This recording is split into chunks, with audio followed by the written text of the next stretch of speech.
This video is a tribute to Mr. Johnson. Mr. Johnson was my calculus teacher junior and senior year of high school. I can honestly say that if I hadn't had Mr. Johnson as a teacher, I wouldn't be who I am today. He's an incredible guy who just happens to teach math at John Marshall High School. To this day, he's probably the best math teacher I've ever had, and ultimately one of the best people I've ever known.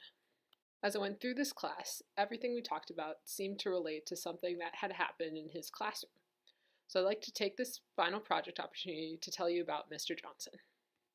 I'm not the best drawer, but I am going to draw Mr. Johnson with a tie, because Mr. Johnson always wears a tie. So he definitely has a presence about him. The first day of school, he told us that he prided himself on 3 things. He wanted to be the best teacher he could be, the best husband he could be, and the best father he could be. All of these are sort of related, but we're going to talk about the teacher a bit the most, because that's obviously what relates most to our class. At the core of Mr. Johnson's teaching is the fact that he believes in your unlimited potential. People rise to your expectations of them, and that's what made Mr. Johnson special. He always expected that you could be the best, and so we became the best. The clear academic goal of taking AP Calculus was to pass the AP Calculus test with a score of a 3, a 4, or a 5. Before Mr. Johnson started teaching calculus, hardly anyone who took AP Calculus even took the test because there was just no way they were going to pass. But with Mr. Johnson and his belief in his students, consistently over 90% of students who take his AP Calculus classes pass the respective AP Calculus tests. And before you shrug that statistic off, let me tell you that that is not an easy thing to do. In fact, it's almost twice the national percentage of students who pass the test. And even though it's a class that's literally designed to be taught to a test, he makes it more than that. He goes with the principle Diane Ravitch suggests of making the test a measure, not the goal of instruction, even though, like I said, that's pretty much the goal of the class. At least on paper. Beyond a basis of calculus knowledge, students also participate in several discussions throughout the year on things like character, life skills, and social issues, whether they be in the world at large or just within our school. And you'll notice I use the word discussion because it wasn't like they were lectures. Mr. Johnson always came alongside his students to learn with them.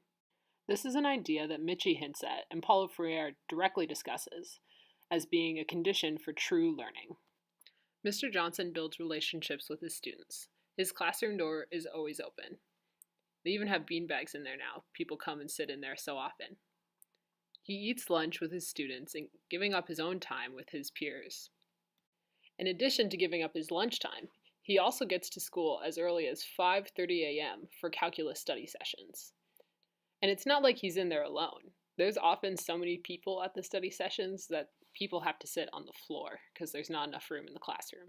And a few nights after school, he stays with the math league team, which he coaches since no other teacher was willing to step up. When he took over, participation increased tenfold, and we were actually able to even win 4th in state. Beyond just giving up his time, he also lets us into his life, which is another essential part of building a relationship. He often told us about his family, which includes his wife Molly and his 4 sons, Archie, Huck, Fletcher, and Wally, who was just born after I graduated, so I don't actually know that much about Wally. But because he shared his life with his students shared their lives with him, creating an environment of camaraderie rather than a dictatorship. And he's not like Aaron Gruwell in the fact that he came in not knowing the struggles of students. As a child, Mr. Johnson went through things that no child ever should have to, and he told us time and time again that it was teachers who saved his life, which is part of the reason that I believe now Mr. Johnson tries to be that teacher, that life-saving teacher for all of his students. And I'm using the word all intentionally. Like we did in this class, in that class, we would talk about how we could change the educational system in order to better promote the equality of education for all. In the Freedom Writers video, we saw a teacher who only taught honors students. While Mr. Johnson does teach typically the honors students who are in AP Calculus, he's in the unique position where he also teaches algebra, which is a 2-hour block reserved for kids who are really struggling in math. And typically, the honors kids are looked at as these amazing kids who can never do any wrong, and the kids who maybe aren't doing so well are just kind of tossed to the side because no one really cares about them. And that's just like the general opinion and view of administration in school systems these days. So he's going against the problem that Spring discusses of the kids who need help not getting the best quality of teachers that they need. He even designed a class that combines Algebra 2 and Geometry to help catch kids up who had maybe fallen behind so that they could take these honors and AP classes that all the rest of the kids got the opportunity to take. Ultimately, Mr. Johnson goes above and beyond all aspects of his job to help his students become the best that they can be. In my 2 years of calculus, we did many things beyond calculus, like go to Calculus the Musical, of songs I still remember and sing to this day, and you can ask Annie to confirm that. And every December, we do a school-wide fundraiser for Christmas Anonymous, which is a program that gives Christmas to kids who can't afford it otherwise. Mr. Johnson made a deal with us that if we raised enough money, we got to shave his head and pie him in the face, which was definitely a highlight of my senior year. And on a more math-related note, he went out of his way to make sure that we were the most prepared kids in the whole nation for that test. We did piles of flashcards on our own time and practice tests on weekends and holidays over our breaks. And they weren't just standardized tests either. The tests that Mr. Johnson wrote truly encouraged divergent thinking, which is one of the things I really wish was taught more in schools, especially after taking this class.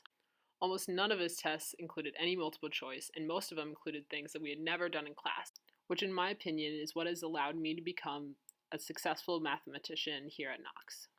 Another thing about Mr. Johnson is he's always looking to try new things. Even if something worked before, he's always looking for ways to improve it. Regardless of his success rate of students who pass the AP test, he's always looking for how he can do better and be better, and never is complacent, which is an essential skill teachers need to have in the ever-changing landscape of education today. I've always considered Mr. Johnson a great teacher, but especially in light of everything I've learned in this class, I can now prove that Mr. Johnson is a great teacher, and maybe perhaps the greatest teacher of all time.